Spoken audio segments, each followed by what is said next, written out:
Waycross presents an election forum for State Senator of Ohio's 8th District. There are two candidates running for one seat. They are, in alphabetical order, Lewis W. Blessing III, Ty Hogan.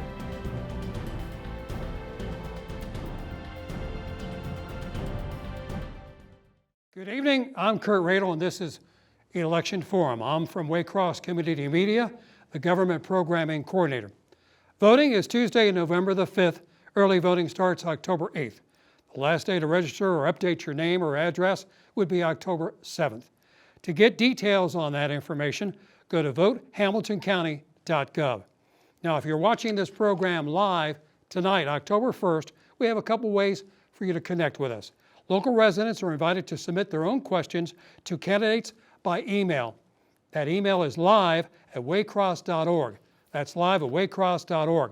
You can send the email during this live broadcast. Questions must be phrased for just the candidate. We have one on set. So email questions must include the resident's name, address, and community. Details will not be shared on the air. I'll only read the first name and the street. An example, Mary on Waycross. And to see this broadcast for more information, you can go to waycross.tv.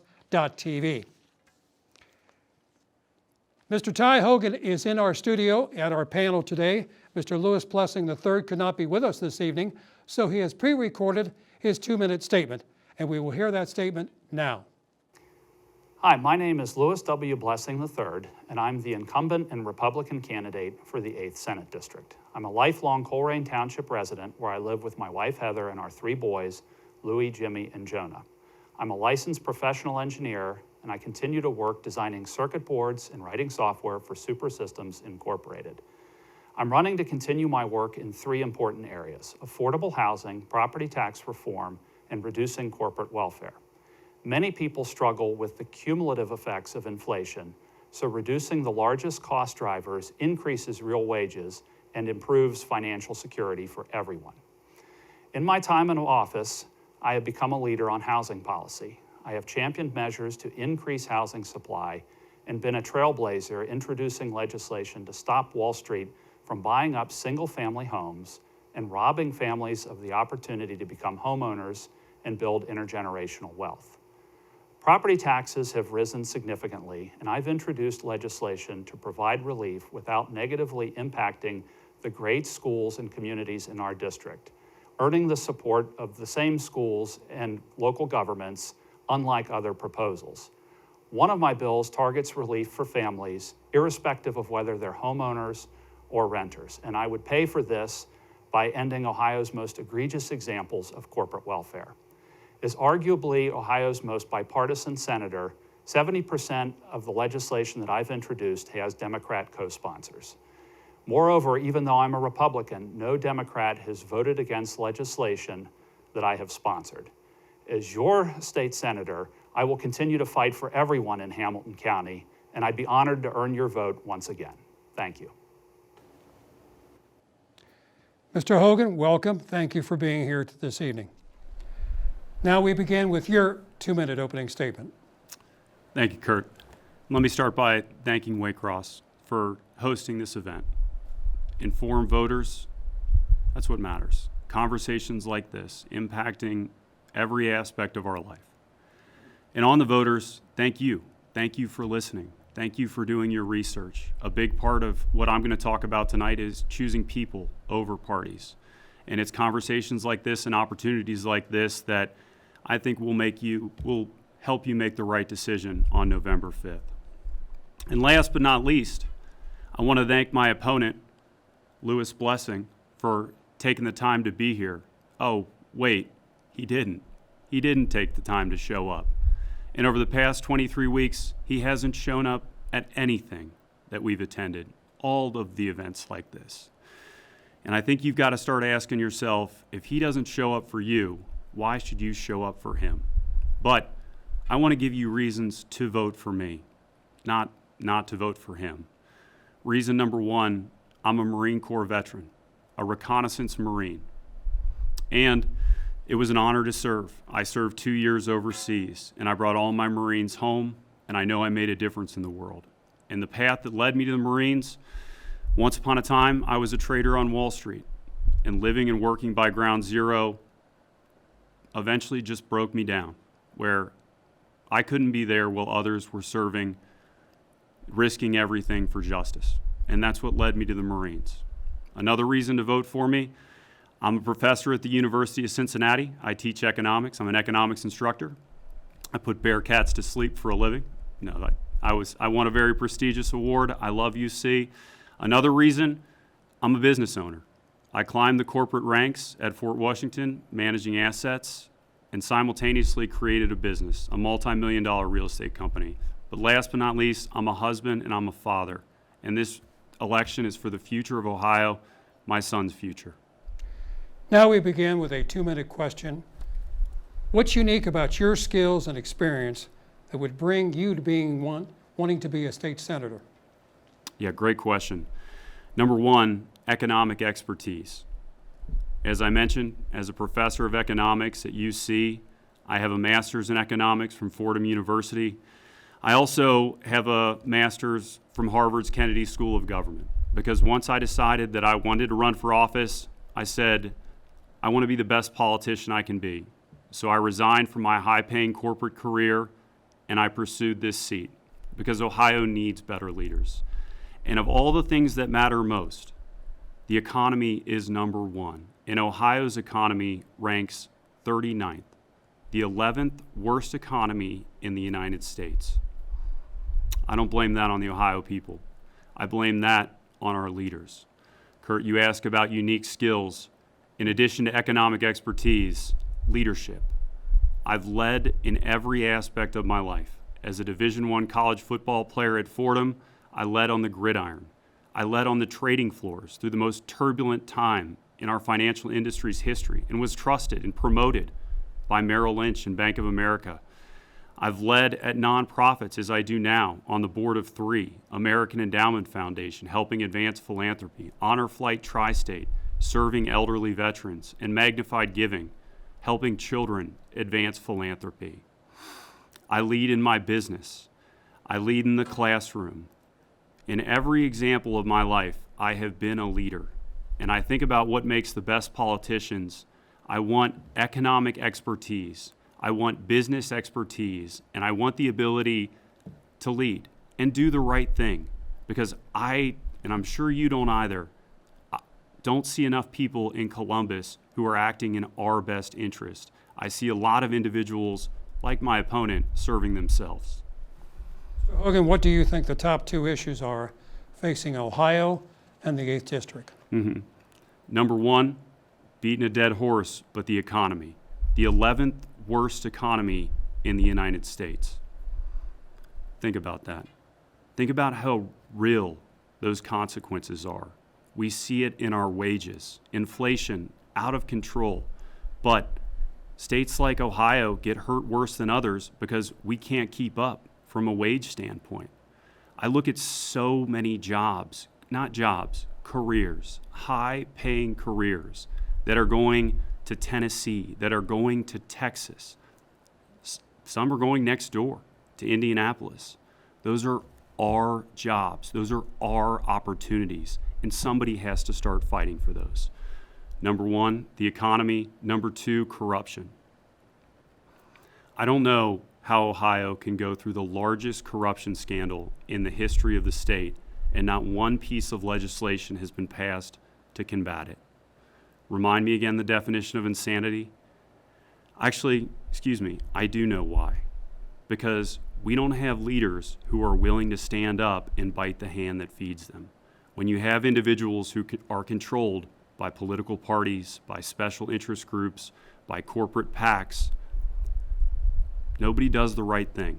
And I'm one of the few politicians that you can look at who's not taking money from any of those, from political parties, from special interest groups. I've sent back special interest group checks because our government lost our trust in the nuclear bribery scandal, and it's about damn time that we got some leaders who will do the right thing and earn it back. How can the state help the small businesses stay open and grow? Invest in them. Undeniably invest in them. And also, invest in our labor force. When I look at Ohio, there's one area where we do have top marks, and that's our credit rating. Well, why don't we use some of that credit rating to issue the necessary bonds to develop our labor force? Because right now, corporations, even small businesses, they're not coming to Ohio. If you look at these coastal cities, San Francisco, New York, a lot of firms want out, and they are looking for somewhere to go. And they are crossing Ohio off the list. How do we get competitive? We have a labor force that makes them want to come here. They see talented individuals that they know they can hire and immediately add value to their firm. And also, shovel-ready infrastructure, tailored infrastructure projects that the government can use to help small businesses, right? What makes a good state senator? Probably the same skills in your job. Grit, hustle, determination, a network. I think about my network, whether it be from New York or my time at Harvard and Boston or my time in the Marines, serving with individuals who've gone on, some still doing great things in the Marines, but who've gone on to do great things in business. And I think about how I could use that network for you. Those are the type of leaders we need that will help small businesses advance in Ohio. Safety is a concern on our streets and neighborhoods. How can these particular concerns be addressed? Absolutely. Safety, keeping our families safe, top priority. I may sound like a broken record, but if you're a believer that in the famous quote, "It's the economy, stupid," you think about things from a resource capacity standpoint. A better Ohio economy means more dollars that can be used for technology. And that's one of the major answers here about crime. I think about how we can arm our officers, invest in our officers, develop them, and provide them the best technological resources to ensure that their jobs are easier and their policing in the most just manner. I know this as a Marine. I know what it is like to patrol and have no one looking out for you, and I know what it's like to have all the support in the world. And I would argue that the best way to prevent crime is to invest in our officers, but also to invest in our communities. If you look at my economic plan, tyhogan.com, you'll see a compelling argument based on a lot of research to incentivize small businesses that help bring communities together. Because those are communities that are close-knit. Those are communities where the neighbors know and care about each other, and those are the neighborhoods with the lowest crime.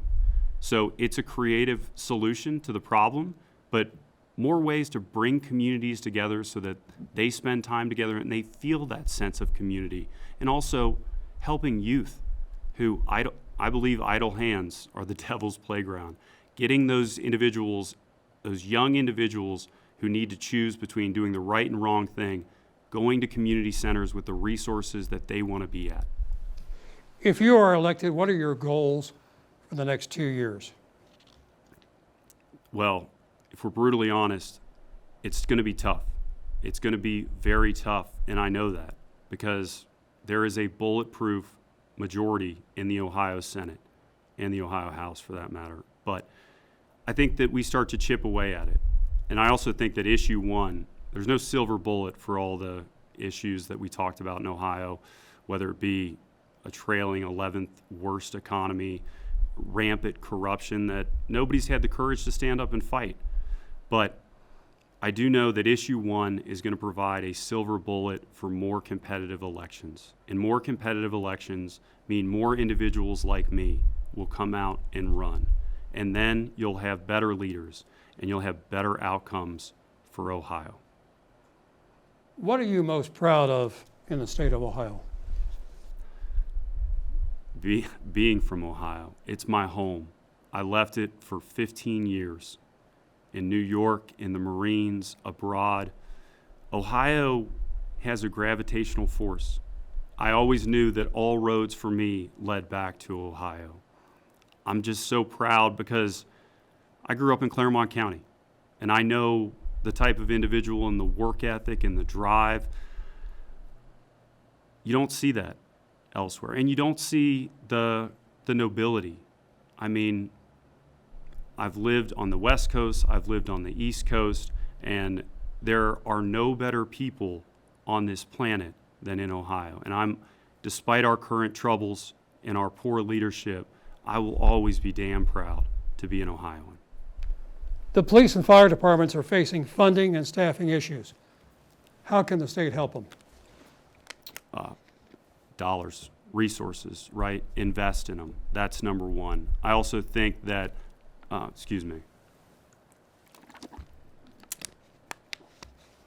think that they can provide more infrastructure for training. My neighbor's a firefighter.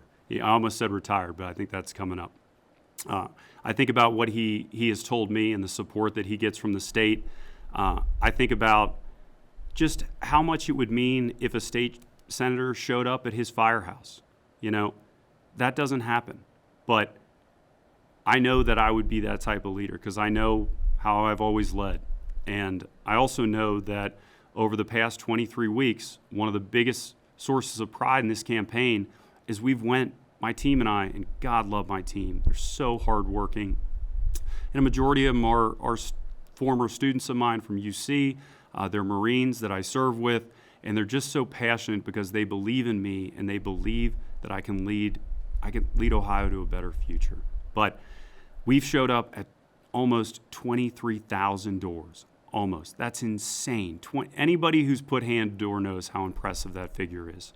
And I know that once in office, that wouldn't stop for me. I would keep showing up. I would keep introducing myself to individuals who nobody's ever done that to. And also I would show up at those police stations, at those firehouses, to ask the question of these men and women who serve us, how can I help you, right? That's what leadership is. My opponent doesn't make the time to be here tonight. Does anyone even begin to imagine that he's doing that? Mr. Hogan, it's now time for your 2-minute closing statement. Thank you. Thank you for the opportunity to be here tonight. Thank you for listening. This election is not about a Democrat versus a Republican. It's truly not. It's about somebody who is running for a paycheck, and it's about somebody who is running for purpose. If you look back at my career, it's not talk, it's action. I left my financial career on Wall Street, and I received letters of recommendation from both Ohio U.S. senators, Senator Portman and Senator Brown, who were so compelled by that narrative of somebody who wanted to walk away from a lucrative career and serve that they wrote letters of recommendation to the Marines for me. This election is about somebody who is taking money from all of these different entities, almost $1 million in his political career. And it's about somebody who can't be bought. It's about somebody who will start making the right decisions for us. You know, this is a job interview, and I'm here. I'm interviewing. My opponent is not. And I'm asking on November 5th, you remember that. You think about an individual who talks about being a lifelong Colerain resident when all I hear is he lives in Columbus. I think that you should put that question to him. Where do your kids go to school? Where does your wife work? You know, if you're so lazy that you can't commute to your district and you care so little, we deserve better. And I imagine better from our leaders for Ohio. And that's why I'm running. I'm not a Democrat first. I'm an Ohioan first. I'm an American. I'm a Marine. And I'm your neighbor. And I'm somebody who will fight like hell for you. Mr. Hogan, thank you for being with us this evening.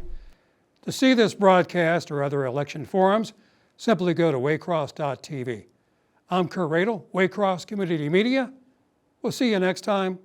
Thank you. Waycross takes no positions on candidates or issues. We conduct these forums so that our viewers may be better informed voters for the November 5th election.